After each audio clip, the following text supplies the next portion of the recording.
आज काय विशेषचे प्रायोजक आहेत MDH मसाले. MDHनं जेवण दरवेळी मजेदार. MDH दम आलू, डाळ तडका आणि मशरूम मसाला. MDH ने जेवण दरवेळी मजेदार. MDH सदैव तुम्हाला नवे स्वाद देण्यासाठी कटिबद्ध आहे. महायुती समन्वय बैठकीमध्ये अंतर्गत वाद, महामंडळ वाटपावर चर्चा, जिल्हा नियोजन निधी वाटपाचा फॉर्म्युला ठरल्याची माहिती, तर स्थानिक पातळीवर महायुतीमध्ये समन्वय राखण्याचे सर्व नेत्यांना निर्देश. मुंबईतील भाजप नगरसेवकांच्या बैठकीत अंतर्गत वादाचा भडका, महापौर रितू तावडे आणि शिक्षण समिती अध्यक्ष राजश्री शिरवाडकर यांच्यामध्ये जुंपली. आमदार अमित साटम यांच्याकडून दोघांनाही समज, सूत्रांची माहिती. पुढील 2 महिने साखर दरात तेजी कायम राहणार. आयात साखर बाजारात यायला दिवाळी उजाडण्याची शक्यता, तर उर्वरित हंगामात चांगला पाऊस न पडल्यास दराचा भडका उडणार.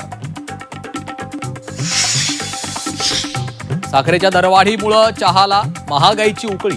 कटिंग चहा 7 वरून थेट 15 रुपयांवर. टी कॉफी असोसिएशनच्या बैठकीत दरवाढीचा निर्णय. सणासुदीच्या तोंडावर पुरणपोळी ते डाळ भातावर महागाईची धार. साखर, गुळ पाठोपाठ तांदूळ आणि डाळींच्या दरातही चांगलीच उसळी. राज्यात सुट्या खाद्यतेल विक्रीवरील बंदी अखेर मागे. व्यापाऱ्यांच्या आक्रमक भूमिकेनंतर सरकारनं FDAचा निर्णय फिरवला. तेल विक्रीबाबत मार्गदर्शक सूचना लागू करण्याचे मुख्यमंत्री फडणवीसांचे निर्देश. जिल्हा नियोजनातून जिल्हा परिषद शाळांना 5 ऐवजी 20% निधी.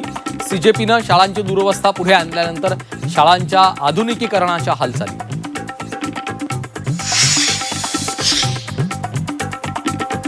राहुल गांधींचं मुख्यमंत्री देवेंद्र फडणवीसांना पत्र. आंदोलक आदिवासी विद्यार्थ्यांची तातडीनं भेट घेऊन समस्या सोडवण्याची विनंती.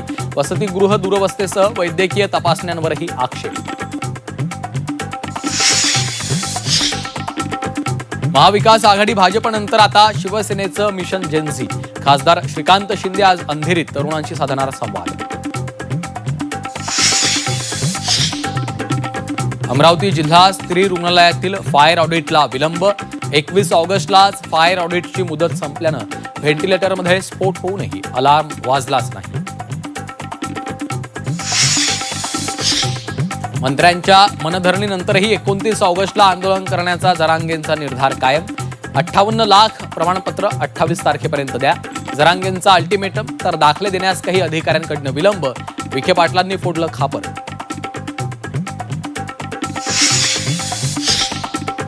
आणि सकल ओबीसी समाजाची आज मुंबईत बैठक. आंदोलनाची पुढची दिशा ठरणार. तर 1 सप्टेंबरला ओबीसींचा मोर्चा मुंबईत धडकणारच. ओबीसी नेते लक्ष्मण हाके यांचा निर्धार.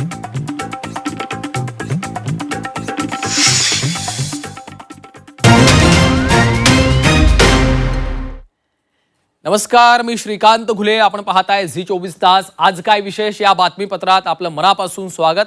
सुरुवातीलाच पाहूयात आज लक्ष वेधून घेणाऱ्या 3 महत्त्वाच्या आणि मोठ्या बातम्या. यातली पहिली लक्षवेधी बातमी आहे महायुतीच्या अंतर्गत वादासंदर्भातली. महायुतीच्या बैठकीची इनसाइड स्टोरी समोर आली आहे. काल रात्री झालेल्या बैठकीत महायुतीच्या समन्वय बैठकीमध्ये अंतर्गत वादावर चर्चा करण्यात आलेली आहे. रखडलेलं महामंडळांचं वाटप, जिल्हा नियोजनाचा निधी वाटपाचा आढावा या बैठकीत घेण्यात आला. दरम्यान वारंवार सूचना देऊनही स्थानिक स्तरावर पक्षामध्ये धुसफूस सुरू असल्यानं मुख्यमंत्र्यांनी सर्व प्रमुख नेत्यांना मतभेद टाळण्याच्या सूचना दिलेल्या आहेत. तर दुसरीकडे मुंबई महापालिकेत भाजपच्या बैठकीमध्ये जोरदार खडाजंगी झालेली आहे. महापौर रितू तावडे आणि राजश्री शिरवाडकर यांच्यात चांगलीच जुंपलेली आहे. झारीतले शुक्राचार्य या महापौरांच्या वक्तव्यावरून आता वाद निर्माण झालाय. दरम्यान अमित साटम यांनी दोन्ही नेत्यांची समजूत काढली असं समजतंय. आजची दुसरी मोठी बातमी आहे साखरेचे दर गगनाला भिडत असल्यानं सर्वसामान्यांचं बजेट आता कोलमडलेलं आहे. साखर महागल्यामुळं चहाला महागाईची उकळी आलेली आहे. कधी काळी 7 रुपयांना मिळणारा चहा आता थेट 15 रुपयांना मिळतोय. त्यापाठोपाठ तांदूळ, डाळी देखील महागलेल्या आहेत. त्याला कांदा, लसणाची महागाईची फोडणी मिळते. त्यामुळं सर्वसामान्यांचं कंबरड मोडलंय. आजची तिसरी लक्षवेधी आणि महत्त्वाची बातमी अमरावतीच्या दुर्दैवी घटनेसंदर्भात.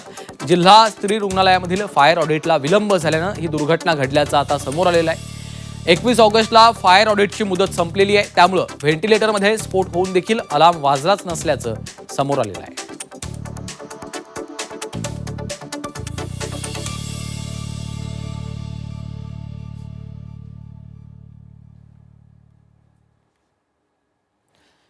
तर या तिन्ही महत्त्वाच्या आणि मोठ्या बातम्यांसंदर्भात आमच्या प्रतिनिधींकडनं आपल्याला याविषयी सविस्तर माहिती घ्यायची आहे. मुंबईमधनं स्वप्नील जाधव आपल्यासोबत जोडले गेलेले आहेत.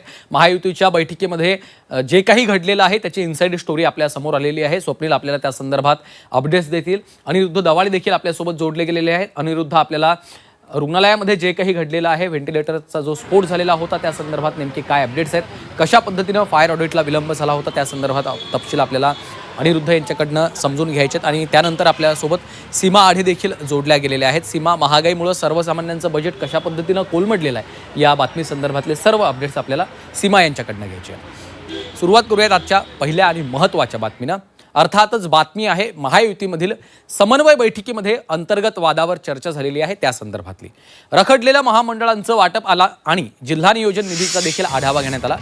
जिल्ह्यातील निधी वाटपाचा फॉर्म्युला ठरलेला आहे. 15 दिवसामध्ये महामंडळ वाटपावर शिक्कामोर्तब होणार असल्याचं देखील समजतं.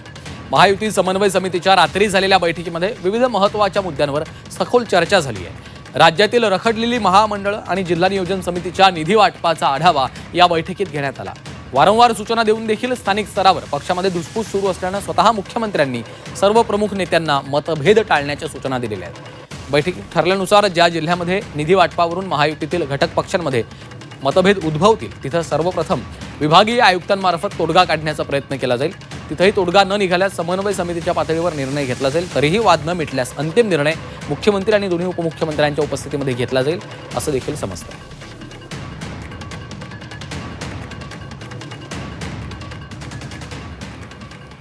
आणि याविषयी अधिकची माहिती घेऊयात. आमचे प्रतिनिधी स्वप्नील जाधव आपल्यासोबत जोडले गेलेले आहेत. स्वप्नील, गेल्या काही दिवसांपासून तिन्ही पक्षांमध्ये एक प्रकारचा सुप्त संघर्ष, राजकीय शाब्दिक वाद आपल्याला पाहायला मिळत होता. त्यामुळं हा वाद कुठेतरी थांबला पाहिजे, महायुतीमध्ये समन्वय राखला पाहिजे, त्या दृष्टीनं चर्चा झालेली आहे. इतरही अनेक महत्त्वाच्या मुद्द्यांवर चर्चा झालेली आहे असं समजतंय. काय अपडेट्स आहेत?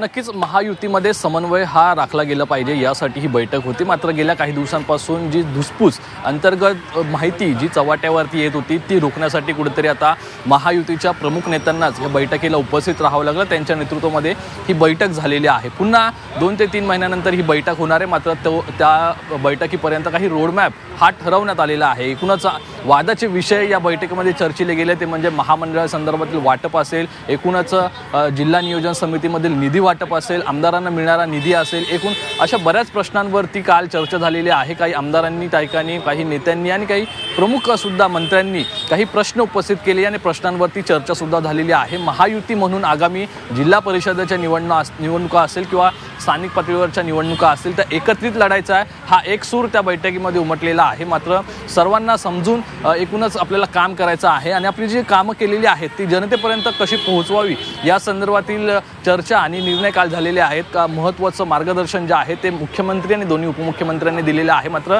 लवकरच महामंडळांचं वाटप करण्यात येणार अशा प्रकारचं आश्वासन सर्व महायुतीतील आमदारांना देण्यात आलेलं आहे. त्यामुळे त्या संदर्भातील फॉर्म्युला आता ठरणार आहे. या फॉर्म्युलानुसार हे महामंडळाचं वाटप होणार. त्यामुळे एक हा महामंडळाचा वादाचा विषय त्या ठिकाणी चर्चेला गेला. दुसरा म्हणजे जिल्हा नियोजन समितीमध्ये अनेक प्रकार आपण जर बघितलं तर स्थानिक नेत्यांमध्ये जी अंतर्गत धुसफूस होती ती कुठेतरी चव्हाट्यावरती येत होती. त्या संदर्भात सुद्धा चर्चा झाली. जिल्हा नियोजन समितीमध्ये काही निधी हा वाढवण्यात आलेला आहे. त्या संदर्भातील काही एकूणच आपण बघितलं तर निर्देश सुद्धा देण्यात आलेले आहे. कशा प्रकारे हा निधी कशा प्रकारे खर्च करण्यात येईल, कोणती कामे ही प्रामुख्याने करण्यात येईल या संदर्भातील चर्चा झालेली आहे. त्याचप्रमाणे महायुतीमध्ये एकसंधपणा राहिला पाहिजे. आरोप प्रत्यारोपांच्या फैरी या झडताना आपल्याला पाहायला मिळत होत्या. सध्या पालकमंत्री सर्व जिल्ह्यांना मिळालेले आहेत. त्यामुळे जोमाने कामाला लागा अशा प्रकारे त्यामुळे आपण पाहतोय महायुतीमध्ये कशा पद्धतीनं समन्वय राखला जाईल त्या दृष्टीनंच प्रयत्न होत असल्याचं चित्र आपल्याला पाहायला मिळतंय. स्वप्नील, असेच जोडून राहा. आणखी एक महत्त्वाची बातमी आपल्याकडे येते, त्या संदर्भात आपण पुन्हा एकदा बोलणार आहोत. बातमी आहे मुंबई महापालिकेसंदर्भात. मुंबई महापालिकेमध्ये भाजपच्या नगरसेवकांमध्ये असलेले अंतर्गत वाद आणि हेवेदावे उघड झालेले आहेत. या संदर्भात तोडगा काढण्यासाठी बोलावण्यात आलेल्या बैठकीमध्ये महापौर आणि शिक्षण समिती अध्यक्षांमध्ये वाद झाला अशी सूत्रांची माहिती आहे. महापौर रितू तावडे आणि शिक्षण समिती अध्यक्षा राजेश्री शिरवडेकर यांच्यामध्ये जुंपल्याची माहिती आहे. या दोन नेत्यांमध्ये मुंबई अध्यक्ष अमित साटम यांच्यासमोरच खडाजंगी झाल्यामुळं त्याची राजकीय चर्चा जोरदार सुरू झाली आहे. दरम्यान अमित साटम यांनी महापौर रितू तावडे आणि शिक्षण समिती अध्यक्षा राजश्री शिरवडेकर यांना समज दिलेली आहे, अशी ही विश्वसनीय सूत्रांची माहिती आहे। महापालिकेमध्ये एकमेकांशी स्पर्धा न करता काम करण्याच्या सूचना दिलेल्या आहेत। महापौर विविध कारणामुळे वादात सापडत असल्यामुळे अनेक नगरसेवक आणि पदाधिकाऱ्यांमध्ये नाराजी असतानाच महापौरांनी झारीतले शुक्राचार्य बोलत अप्रत्यक्षपणे पक्षातल्या काही जणांवर टीका केली होती। महापौरांच्या याच विधानावरून बैठकीमध्ये ठिणगी पडल्याचंही बोललं जात आहे। पुन्हा एकदा जाऊयात, स्वप्नील आपल्यासोबत आहेत। स्वप्नील, आपण पाहतोय मुंबई महापालिकेमध्ये भाजपमध्येच एक प्रकारे मतभेद आहेत की काय, असा प्रश्न या संपूर्ण घडामोडींमुळे उपस्थित होतोय।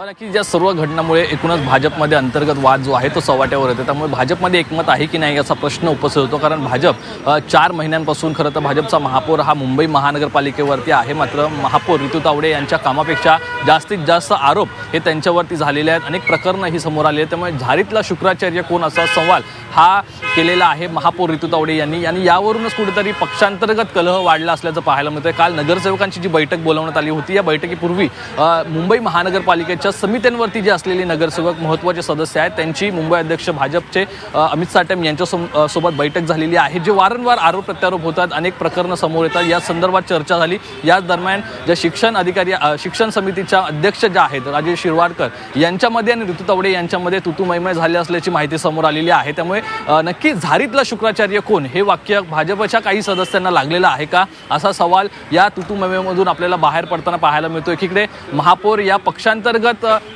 झारीतला शुक्राचार्य शोधतायत की विरोधी पक्षातील झारीतला शुक्राचार्य शोधतात, असा एकंदरीत सवाल या ठिकाणी उपस्थित होतोय। मात्र मुंबई महानगरपालिकेमध्ये भाजपच्या अंतर्गत असलेला कलह या बैठकीतून कुठेतरी समोर आला असल्याचं पाहायला मिळतं। त्यामुळे महापौरांना अडचणीत आणणाऱ्या कोणतरी एकूणच नगरसेवक किंवा सदस्य किंवा एखादा पदाधिकारी हा भाजपचा आहे का, असं या अंतर्गत वादातून प्रश्न उपस्थित होतात। त्यामुळे यावरती आता महापौर ऋतू तावडे असतील किंवा शिक्षण अध्यक्ष जे आहेत राजेश शिरवाडकर आणि अमित साटम नक्की काय प्रतिक्रिया देतात हे पाहणं महत्त्वाचं आहे। अर्थातच त्यांच्या भूमिकेकडे आपलं लक्ष असणारच आहे। धन्यवाद स्वप्नील या सविस्तर माहितीसाठी। पाहूयात पुढची बातमी। साखरेचे दर वाढल्यानं आता एका झटक्यामध्ये रिफ्रेश करणारा चहा कटिंग महागले। चहा तयार करण्याचा खर्च वाढलाय, त्याचा थेट परिणाम हा चहाच्या व्यवसायावर होतोय। या पार्श्वभूमीवर वाढत्या उत्पादन खर्चाचा सामना करण्यासाठी टी कॉफी असोसिएशनच्या बैठकीत कटिंग चहाची किंमत 15 रुपये करण्याचा निर्णय झालाय, अशी माहिती असोसिएशनचे अध्यक्ष प्रमोद वाकोडे यांनी दिली आहे। भविष्यात साखरेचे दर लक्षणीयरित्या घटले आणि चहासाठी लागणाऱ्या कच्च्या मालाच्या किमती नियंत्रणात आल्या तर चहाच्या दराबाबत नक्कीच पुनर्विचार केला जाईल, अशी भूमिका असोसिएशनने मांडलेली आहे।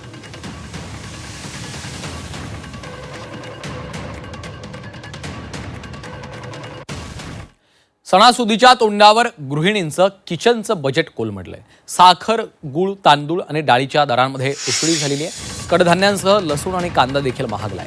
पुरणपोळीपासून डाळ भातावर महागाईची धार आपल्याला पाहायला मिळते। सणासुदीच्या तोंडावर गृहिणींच्या स्वयंपाकघराचं बजेट कोलमडलं। साखर, गूळ, तांदूळ आणि डाळीच्या दरात चांगलीच उसळी घेतली असून कांदा लसूणही महागल्यानं सर्वसामान्यांचं कंबरडं मोडलं। गणपतीसह दिवाळीच्या तोंडावर होणारी दरवाढ यंदा श्रावणातच सुरू झाल्यानं ग्राहकांच्या खिशाला झळ बसली।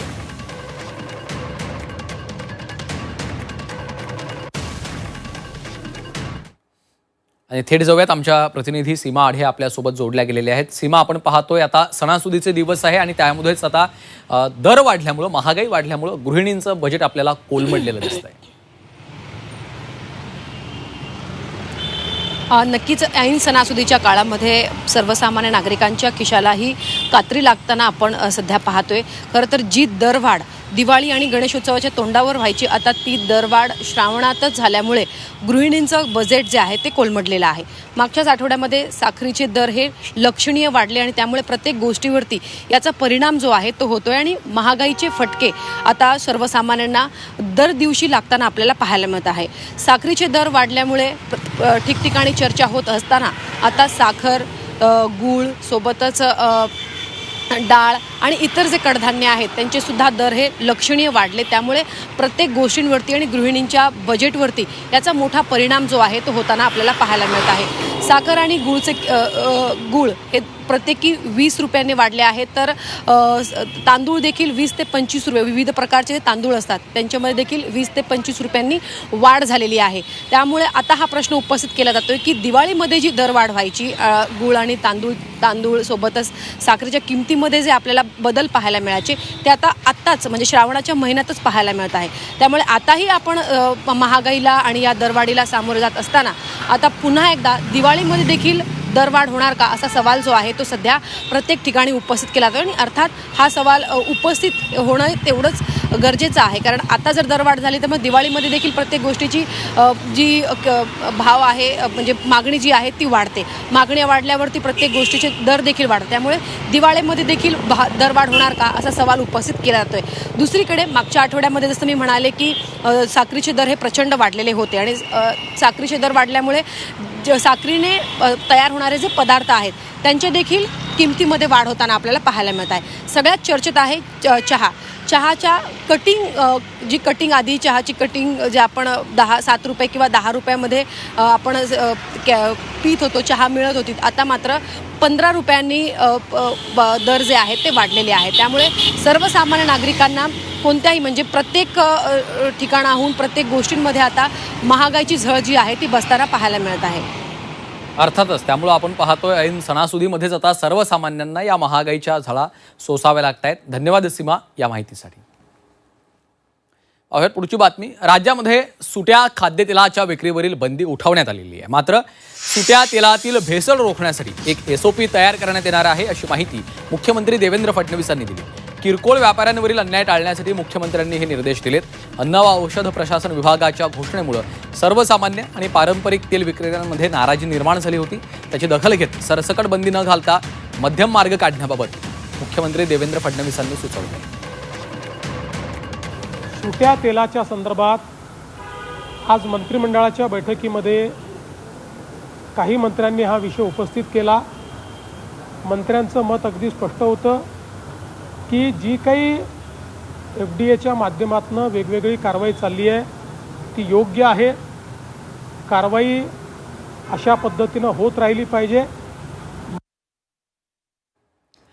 देशांतर्गत बाजारातील गव्हाच्या वाढत्या किमतीवर नियंत्रण ठेवण्यासाठी 2022 मध्ये लादण्यात आलेली गहू निर्यात बंदी केंद्र सरकारनं सोमवारी तातडीनं उठवली आहे. गहू तसंच गव्हापासून तयार होणारं पीठ, मैदा, रवा यांच्या निर्यातीवरील निर्बंध देखील हटवण्यात आले. त्यामुळे भारतातून गहू आणि त्यापासून तयार उत्पादनाच्या निर्यातीला आता मोकळी मिळालेली आहे. परकीय महासंचालनालयानं व्यापार याबाबत अधिसूचना जारी केलेली आहे. त्यानुसार गव्हाची निर्यात बंदी या वर्गातून मुक्त करण्यात आली असून हा निर्णय तत्काळ लागू झाला आहे. रशिया-युक्रेन युद्धामुळे जागतिक गहू पुरवठा साखळीवर परिणाम झालेला असताना भारताच्या निर्णयामुळे आंतरराष्ट्रीय बाजारातील गव्हाची उपलब्धता वाढण्याची शक्यता आहे.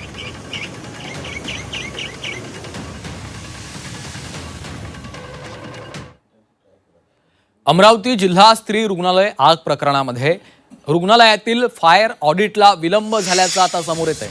21 ऑगस्टला फायर ऑडिटची मुदत संपली होती. व्हेंटिलेटरमध्ये स्फोट होऊन देखील अलार्म वाजलाच नाही हे देखील आता समोर येते. तर 21 ऑगस्टलाच फायर ऑडिटची मुदत संपल्याचं आता समोर येते.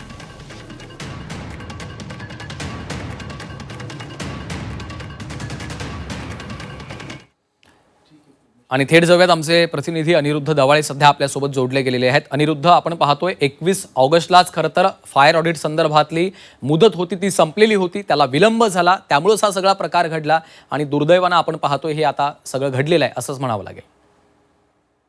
नक्कीच आता जर पाहिलं तर अमरावतीच्या जिल्हा स्त्री रुग्णालयामध्ये काल 3 बालकांचा अग्नितांडवामध्ये मृत्यू झाल्याची धक्कादायक घटना जी आहे ती समोर आली होती. आणि त्यानंतर जर पाहिलं तर संपूर्ण राज्यात मोठ्या प्रमाणात खळबळ उडाली. मात्र आता जर पाहिलं तर आता फायर ऑडिटचा जो आहे ते एक ऑडिट समोर आलेला आहे आणि यामध्ये जर पाहिलं तर 21 ऑगस्टलाच फायरची जी आहे ती मुदत संपल्याचं या संपूर्ण चौकशीमध्ये प्राथमिक अंदाज जो आहे तो व्यक्त करण्यात येत आहे. आणि त्यामुळे आता फायरवर मोठ्या प्रमाणात प्रश्नचिन्ह जे आहे ते उपस्थित करण्यात येत आहे. सध्या जर पाहिलं तर सध्या अमरावतीच्या जिल्हा स्त्री सामान्य रुग्णालयामध्ये मोठ्या प्रमाणात दररोज गरोदर मातांची जी आहे ती ये जा सुरू असते. अशा प्रकारच्या गंभीर स्वरूपाची चूक करणे ही किती मोठे महागात पडू शकते हा याचं मूर्तिमंत उदाहरण म्हणून याच्याकडे पाहिलं जात आहे. मात्र आता या फायर ऑडिट न करणाऱ्या अधिकाऱ्यांवर कर्मचाऱ्यांवर नेमकी काय कारवाई केली जाते, फायर ऑडिट करण्यासाठी हॉस्पिटल प्रशासनाकडे पैसे होते का आणि पैसे असूनही हे फायर ऑडिट का केलं नाही असाही प्रश्न या निमित्तानं जो आहे तो उपस्थित केला जात आहे. आता जर पाहिलं तर काल आरोग्यमंत्री प्रकाश आंबेडकर या ठिकाणी आले होते आणि त्यांनी आरोग्य सचिवांच्या अध्यक्षतेखाली एक 7 सदस्यीय टीम जी आहे ती स्थापन केलेली आहे आणि आता येत्या आठवड्याभरात ही टीम जी आहे ते आपला जो अहवाल आहे तो सादर करणार आहे आणि यामध्ये नेमकं कोण दोषी आहे हे आता समजणार आहे. त्यामुळे हा अहवाल नेमका काय येतो आणि फायर ऑडिटबद्दल या अहवालामध्ये नेमकं काय लिहिल्या जाते याकडे आता सर्वांचं लक्ष लागल्याचं पाहायला मिळत आहे. अर्थातच या अहवालाकडे लक्ष आहे आणि त्यानंतर कारवाई काय होते हे देखील पाहणं महत्त्वाचं आहे. धन्यवाद अनिरुद्ध या सविस्तर माहितीसाठी. दरम्यान याच प्रकरणामध्ये जिल्हा शल्यचिकित्सकांची देखील प्रतिक्रिया समोर आलेली आहे. त्यांनी नेमकं काय म्हटलेलं आहे पाहूया. नाही, आम्ही जेव्हा आता मागच्या 3 वर्षापूर्वी इथे अशी घटना घडलेली होती आणि विविध भागात आपल्या इकडे घडतात ह्या घटना, त्याच्या अनुषंगाने आम्ही त्याच्या आधी सतर्क राहून जेव्हा आपला फायर ऑडिट रिन्युअल येते त्याच्या आधीच आम्ही जुलै महिन्यातच त्याच्यासाठी पत्रव्यवहार केलाय आणि त्याच्या आधी पण आम्ही त्यांच्याशी वारंवार बोलणं आणि नंतर पत्रव्यवहार केल्यानंतर आमचे कर्मचारी स्वतः तिथे त्यांच्याशी जाऊन तिथे ऑफिसमध्ये भेट घेऊन सतत त्याचा पाठपुरावा सुरू राहत होता आणि एक्सटिंग्विशर आम्ही हीच इन्स्टिट्यूट इतर इन्स्टिट्यूटसाठी पण आम्ही सतत चालू होतं की पहिला प्राधान्य फायर ऑडिटसाठी द्यायचं. पण गेल्या त्यांचं आम्ही जेव्हा विचारणा केली तर प्रोसेसमध्ये आम्ही करून देऊ हे चालू होतं त्यांची. पाहूयात पुढची बातमी. पुणे जिल्ह्यातील शालेय पोषण आहाराची आता तपासणी केली जाणार आहे. पुणे जिल्हा परिषदेकडनं विशेष मोहीम राबवली जाणार आहे. अंगणवाडीतील पोषण आहाराची तपासणी होणार आहे. झी 24 तासच्या बातमीनंतर आता प्रशासनाला जाग आल्याचं चित्र आहे. आंबेगावच्या अंगणवाडीतील प्रकारानंतर प्रशासनाने हा निर्णय घेतलेला आहे. जिल्ह्यातील सर्व अंगणवाड्यांमधील धान्य आणि शिजवल्या जाणाऱ्या आहाराची तपासणी केली जाणार आहे. यावेळी पोषण आहाराच्या गुणवत्तेवर देखील विशेष लक्ष देण्यात येणार आहे. जिल्हा परिषदेचे मुख्य कार्यकारी अधिकारी गजानन पाटील यांनी ही माहिती दिली आहे.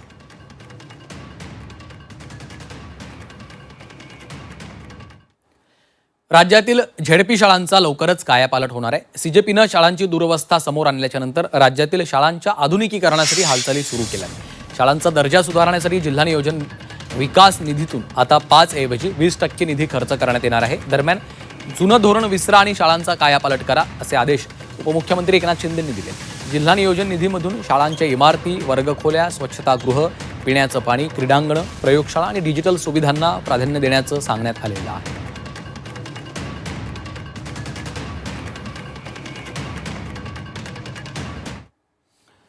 पुढची बातमी. काँग्रेस नेते राहुल गांधी यांनी मुख्यमंत्री देवेंद्र फडणवीसांना पत्र लिहिलंय. आदिवासी विद्यार्थ्यांच्या मागण्यांकडे त्यांनी या पत्राच्या माध्यमातून लक्ष वेधलंय. आंदोलक विद्यार्थ्यांची भेट घेऊन त्यांचे प्रश्न सोडवा अशी ही विनंती राहुल गांधींनी केलेली आहे. वसतिगृहाची दुरवस्था आणि वैद्यकीय तपासण्यांवर देखील त्यांनी आक्षेप घेतलेला आहे. लोकसभेचे विरोधी पक्षनेते राहुल गांधी यांनी मुख्यमंत्री देवेंद्र फडणवीसांना हे पत्र लिहिलेलं आहे. या पत्रात त्यांनी आंदोलक आदिवासी विद्यार्थ्यांच्या मागण्यांकडे लक्ष वेधलं. आंदोलक विद्यार्थ्यांची भेट घेऊन त्यांचे प्रश्न सोडवावेत अशी विनंती राहुल गांधींनी मुख्यमंत्री देवेंद्र फडणवीसांना केली आहे.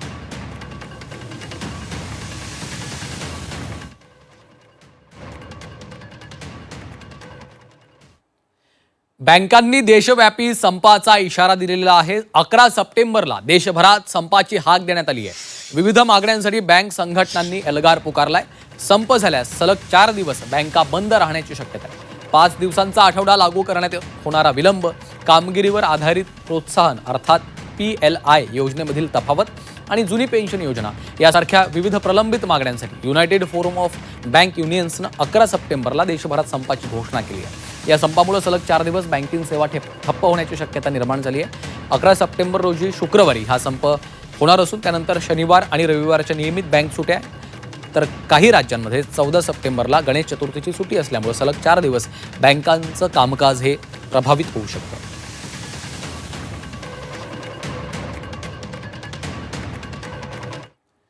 मुख्यमंत्री माझी लाडकी बहीण योजनेसाठी महायुती सरकारनं सामाजिक न्याय विभागाच्या निधीवर पुन्हा एकदा डल्ला मारलाय.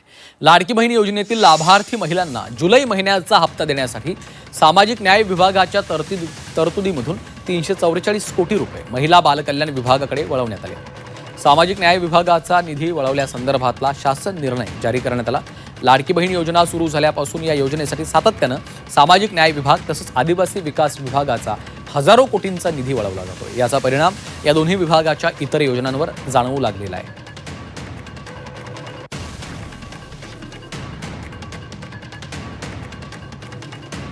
लाडकी बहीण योजनेसाठी इतर विभागाच्या निधीला कात्री लावण्यात आलेली आहे.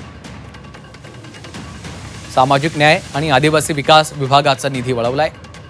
फेब्रुवारी 2026 जानेवारीच्या हप्त्यासाठी 98 कोटी 45 लाख, जून 2025 एप्रिल मेच्या हप्त्यासाठी 410 कोटी रुपये, ऑगस्ट ऑक्टोबर 2025 जुलै सप्टेंबर हप्ता वितरणासाठी 410 कोटी रुपये वळवलेले आहेत.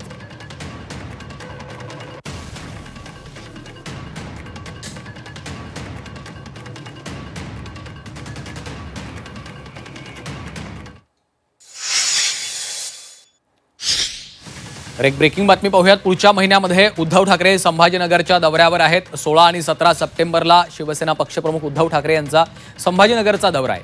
मराठवाडा मुक्ती संग्राम दिनानिमित्त उद्धव ठाकरे छत्रपती संभाजीनगरमध्ये उपस्थित राहणार आहेत. 16 सप्टेंबरच्या रात्री 12 वाजता मराठवाडा मुक्ती संग्राम दिनाच्या निमित्तानं सिद्धार्थ गार्डनमधील स्मृतिस्तंभाच्या ठिकाणी जाऊन मराठवाडा मुक्ती संग्रामामध्ये हुतात्मा झालेल्या स्वातंत्र्य सैनिकांना ते अभिवादन करतील. 17 सप्टेंबरला दुपारी 1 वाजता मराठवाडा मुक्ती संग्राम दिनाच्या दिवशीच शिवसेना ठाकरे पक्षाच्या वतीनं मराठवाडा विकास प्रश्नावर आयोजित करण्यात आलेल्या आंदोलनामध्ये ते सहभागी होतील.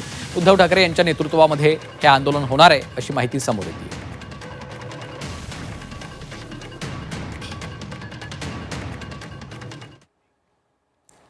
आणि आता पाहूयात पुणे जिल्ह्यातल्या काही महत्त्वाच्या बातम्या.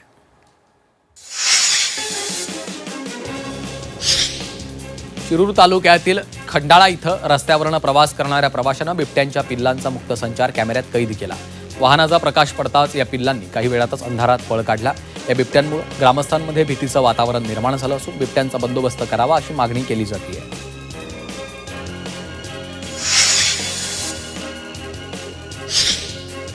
देहू रोड पोलीस स्टेशनमध्ये विषारी घोणस साप सापडलाय. यावेळी पोलीस स्टेशनमध्ये भीतीचं वातावरण निर्माण झालं होतं. यावेळी सर्पमित्रानं साप पकडून जवळच्या जंगलामध्ये सोडून दिला.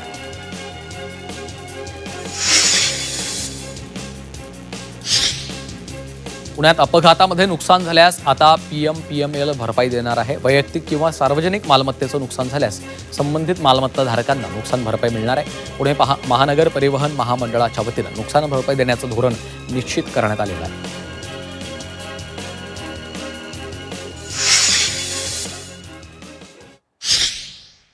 आता पाहूयात नाशिक जिल्ह्यातल्या काही महत्त्वाच्या बातम्या.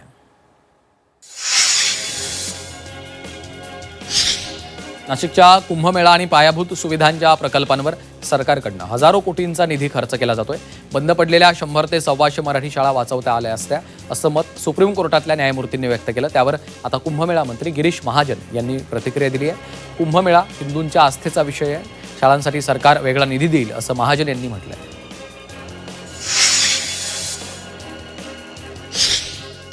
देशात कांद्याचे दर 59% वाढलेत. आता बाजारातील दर नियंत्रणात ठेवण्यासाठी सरकारनं प्रयत्न सुरू केलेत. त्यासाठी नाशिकमधून देशभरातील प्रमुख बाजारपेठांमध्ये ट्रेननं कांदा पाठवला जाणार आहे. त्यासाठी कांदा एक्सप्रेस गाडी चालवली जाणार आहे.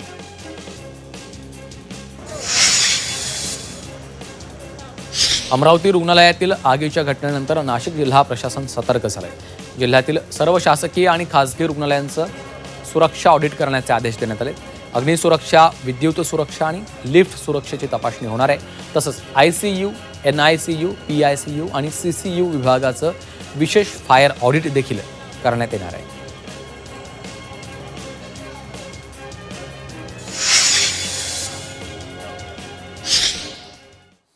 आणि आता पाहूयात संभाजीनगर जिल्ह्यातल्या काही महत्त्वाच्या बातम्या.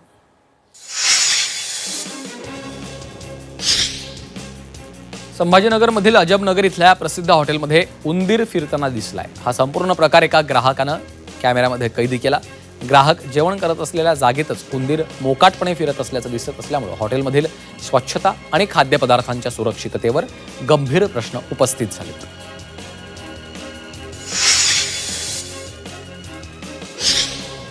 संभाजीनगर शहरात आणि लगतच्या उपनगरात अनधिकृत प्लॉटिंगला आळा घालण्यासाठी आता ड्रोन कॅमेऱ्याची मदत घेतली जाणार आहे. ड्रोन कॅमेऱ्याच्या माध्यमातून शहराच्या जवळ असलेल्या भागांवर नजर ठेवण्यात येईल. रस्त्यावरनं दिसत नसलेल्या प्लॉटिंगवर देखील या माध्यमातून नजर ठेवली जाणार आहे.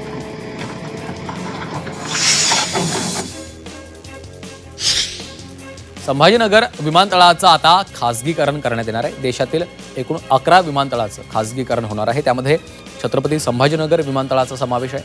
खासगीकरणामधून तरी आता संभाजीनगर विमानतळाकडे केंद्र आणि राज्य सरकार लक्ष देईल अशा चर्चांना सुरुवात झाली आहे.